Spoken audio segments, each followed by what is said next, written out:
تو میں نے بتایا کہ اگرتلہ سازش کیس ہو گیا، شیخ مجیب الرحمن کو گرفتار کر لیا گیا ایوب خان کے زمانے میں۔ اب ایوب خان جو تھا وہ امریکی کنٹرول سے نکلنے کے لیے ہاتھ پاؤں مار رہے تھے اور کوشش کر رہے تھے کہ کوئی بیلنسڈ ہو صورتحال، اس لیے کہ ان کے ساتھ کچھ ٹریٹمنٹ، پرسنل ٹریٹمنٹ بھی امریکیوں نے ایسا توہین آمیز کیا تھا، تضحیک آمیز کیا تھا،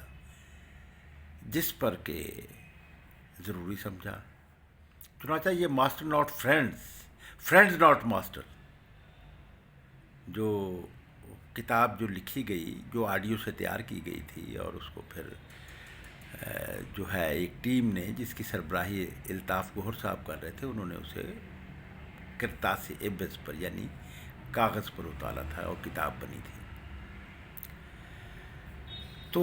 ناظرین کرام، اگرتلہ سازش کیس ان کے زمانے میں ہوا، تو میں نے کل اس کی تفصیلات بتائی تھی، لیکن آج جو میں آپ سے شیئر کرنا چاہتا ہوں وہ یہ کرنا چاہتا ہوں کہ بھٹو صاحب، اب امریکہ کی پالیسی تو بنیادی طور پر یہ تھی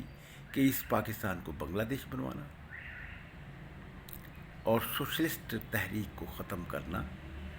بنگلہ دیش کی قومی موومنٹ کے کور میں، اس کے حوالے سے۔ چنانچہ اس میں ان کو کامیابی ہوئی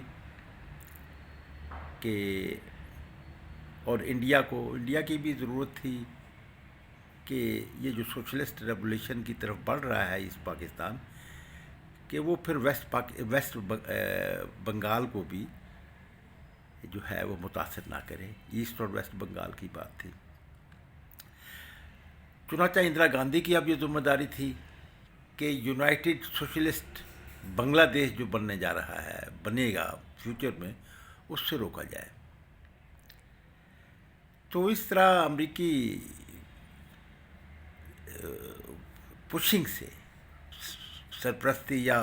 کم از کم کلیئرنس دے دی تھی صدر نکسن نے، تو اس صورت میں پھر اس تحریک کو سوشلسٹ تحریک میں بدلنے سے روکنے کے لیے پاکستان کو فوجی شکست سے دوچار کیا گیا۔ اب فوجی شکست کے بعد جو تھی، وہ ہمارے ہاں جو فوجی رولرز تھے، یحییٰ خان اور اس کی ٹیم، وہ تو بڑے ہوپ فل تھے کہ ہم چلا لیں گے ویسٹ پاکستان میں، لیکن یہاں کا جو رد عمل عوام کا سامنے آیا، تو یہاں کے اوپر کی پرتوں نے بھی یہ سوچا اور امریکہ نے بھی یہ سوچا کہ اگر ان کو برقرار رکھا گیا تو یہ سارے اوپر کے لوگ جو ہیں یہ مارے جائیں گے، لوگ جو ہیں وہ برداشت نہیں کریں گے۔ چنانچہ بھٹو کو ناگزیر سمجھتے ہوئے ویسٹ پاکستان کی سربراہی دے دی گئی۔ بھٹو صاحب جو تھے یہ نیو یارک اقوام متحدہ میں deputy prime minister, Yahya Khan کی حکومت کے ڈپٹی پرائم منسٹر کی حیثیت سے ایسٹ پاکستان کا کیس پلیڈ کرنے کے لیے نیو یارک گئے ہوئے تھے اقوام متحدہ کے اجلاس میں۔ تو بھٹو صاحب کی ایک نکسن سے، امریکی صدر نکسن سے ملنے کی روایت ہے، تو روایت موجود ہے، بڑی ٹھوس روایت موجود ہے، اور اس کے اب امریکی صدر سے کسی بھی پاکستان جیسے کسی ملک کا صدر کا یا وزیر اعظم کا یا ڈپٹی پرائم منسٹر کا ملنا ایسا ہی مشکل ہے جیسا کہ موسیٰ سعید کا چیف سیکریٹری سے ملنا یا چیف منسٹر سے ملنا، کیونکہ مشکل ہے نا، ہم عوام کے لوگ جو ہیں۔ اب آپ نے تو دیکھا ہوگا نا کہ آرمی چیف کو اور بڑے بڑے لوگوں کو تو بڑے بڑے لوگ ہی ملتے ہیں، یعنی یہ حکومت ہوتے ہی بڑے پرتوں کی، اوپر کی پرتوں کی حکومتیں ہوتی ہیں، ایک ملٹی کلاس نظام میں جہاں پہ کہ مخلوط طبقات ہوں، تو اس میں اوپر کے طبقہ انجوائے بھی کرتا ہے، کنٹرول بھی کرتا ہے، تو ان سے ملتے بھی ہیں۔ آپ نے کبھی دیکھا کہ سابق آرمی چیف نے، یا اب تک کے جو آرمی چیفز آئے ہیں، کہ انہوں نے کوئی محنت کشوں کے نمائندوں سے بھی ملاقات کی ہو، کسانوں سے بھی ملاقات کی ہو، جاگیرداروں سے تو ملتے ہیں، اور صنعت کاروں سے بھی ملتے ہیں، امیروں سے بھی ملتے ہیں، لیکن غریب آدمی تو، اور ہمیں تجربہ ہے، پرسنل تجربہ ہے، کہ اگر ہم چاہیں تو ہم کمشنر سے نہیں ملتے رہ سکتے، ڈپٹی کمشنر سے نہیں مل سکتے، اتنا ایک طبقاتی وہ ہے۔ تو اب ذوالفقار علی بھٹو کو نکسن نے بلوایا، اور میں اس کو پھر ایک وہ کہوں گا کہ یقیناً یہی کچھ کہا ہوگا کہ ویل مسٹر بھٹو چلاؤ گے؟ تو مسٹر بھٹو نے کہا کہ ہاں چلاؤں گا پاکستان کے نظام کو۔ ہماری مرضی کے مطابق چلاؤ گے جی چلے گا۔ اصل میں بھٹو صاحب بھی یہ چاہتے تھے کہ اگر میں یہ نہیں کہوں گا کہ مجھے تو آپ پاور میں چاہیں، میں پاور میں جا کر پھر محنت کشوں کے لیے، مزدوروں کے لیے، کسانوں کے لیے کام کروں گا اپنے منشور کے مطابق، تو بھٹو صاحب کو یہاں بھیجا گیا۔ لیکن ایک بڑی اہم بات یہ ہے کہ امریکی ایمبیسیڈر ڈیورنگ وار جو ایسٹ پاکستان کے ساتھ ہو رہی تھی، تو وہ امریکہ واپس چلا گیا تھا، وہ پھر 2 سال تک نہیں آیا۔ میرا ڈاکٹر مبشر حسن صاحب سے بہت قریبی تعلق رہا، سینکڑوں میری ملاقاتیں ہیں ان سے، تو اور مجھے یہ اس بات کا شرف حاصل ہے کہ میں بغیر ٹیلی فون کیے بھی ان کے پاس پہنچ گیا، تو انہوں نے مجھے اکاموڈیٹ کیا، یہاں تک کہ ایک دفعہ ضیاء الدین بٹ جو کہ آرمی چیف مقرر کیے تھے وزیر اعظم نواز شریف نے، اور وہ کو ہو گیا تھا مشرف کا، تو وہ ملنے کے لیے آئے ہوئے تھے،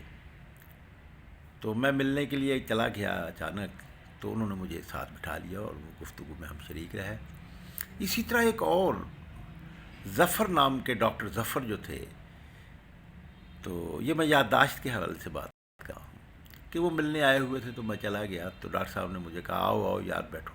باہر نکل آئے تھے اور مجھے کمرے میں لے گئے اور کہا کہ یہ امریکہ سے آئے ہیں ڈاکٹر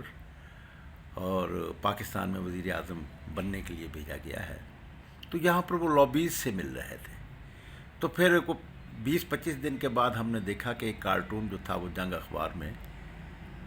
لگا تھا فرسٹ پیج پر کہ بغیر ملے واپس، وزیر اعظم بنے بغیر واپس جا رہے ہیں، وہ بستر بوریا باندھا ہوا تھا، جہاز پاس ٹھہرا ہوا تھا، تو وہ واپس کی رخصتی ہو رہی تھی، یعنی امریکہ نے واپس بلوا لیا تھا۔ پاکستان میں اس طرح کا ایک صورتحال رہی۔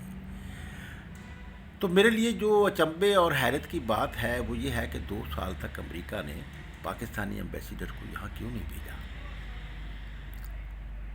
تو اس کے بارے میں ڈاکٹر مبشر حسن سے یہ سوال نہیں کر سکا، تو یہ ایک تشنگی سی رہ گئی۔ تو اس حوالے سے ناظرین کرام، اس کی 2 وجوہات ہو سکتی ہیں۔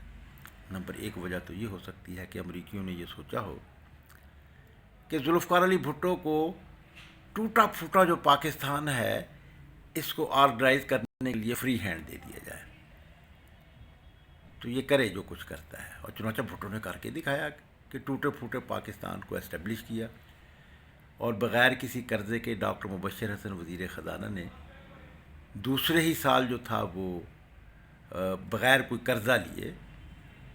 خسارے کا بجٹ دینے کی بجائے وہ